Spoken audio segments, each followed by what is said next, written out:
आगे भरत जी के चरणों में प्रणाम करते हुए तुलसीदास जी महाराज आगे की कथा की ओर चलते हैं। बोलिए भक्तवत्सल भगवान की नमः। पार्वती पतये हर हर महादेव। भगवान श्री राम आगे की ओर चलते हैं, पंचवटी पहुंचे हैं। वहां पर शूर्पणखा आई है। शूर्पणखा ने जैसे ही भगवान राम को देखा मोहित हो गई है। भगवान राम से विवाह का प्रस्ताव रखा। भगवान राम ने कहा मेरा विवाह तो हो चुका है, सीता चितय करी प्रभु बाता। शूर्पणखा ने कहा कि हम आपसे विवाह करना चाहते हैं। भगवान ने कहा देखिए मेरी धर्म पत्नी ये है, और सीता चितय करी प्रभु बाता। शूर्पणखा की ओर देखा भी नहीं, सीता जी की ओर देखते देखते भगवान राम ने कहा नहीं मेरा विवाह तो हो चुका है। हाँ सामने लक्ष्मण जी हैं, उनके पास चले जाओ, क्योंकि भगवान को दैत्यों का उद्धार भी करना है। और यहां भगवान ने शूर्पणखा की ओर क्यों नहीं देखा? क्योंकि यहां बहुत सुंदर संकेत मिलता है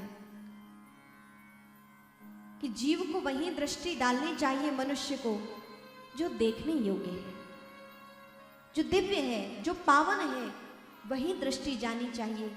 अपावन स्थान, अपावन वस्तु, मलिन मन, ऐसी जगह हमारी दृष्टि नहीं जानी चाहिए, क्योंकि पाप और पुण्य दोनों दृष्टि से ही जाते हैं। जैसा आप देखते हैं वैसा मन विचार करता है।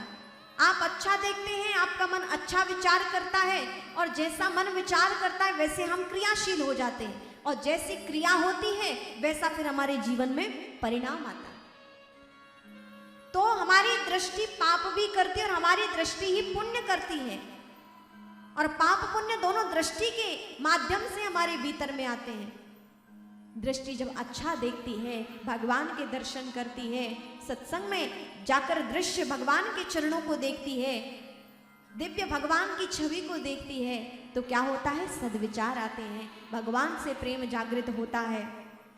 वैसे ही विचार चलते हैं, चिंतन होता है, वैसे हम क्रियान्वित होते हैं, और जैसा हम क्रिया करते हैं वैसे हमारे जीवन की परिणति हो जाती है, वैसे हम बन जाते हैं।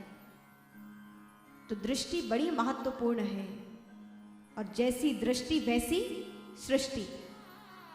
दृष्टिकोण जीवन में बहुत आवश्यक है, इसलिए बहुत सावधानी पूर्वक हम अपनी दृष्टि का प्रयोग करें।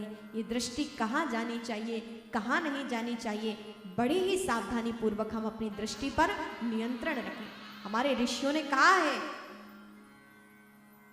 कि हम देखें तो अच्छा देखें, हम बोले तो अच्छा बोले। वेद का ऋषि प्रार्थना करता है भद्रम कर्णेभिः शृणुयाम देवा भद्रम पश्येमाक्षभिर्यजत्रा।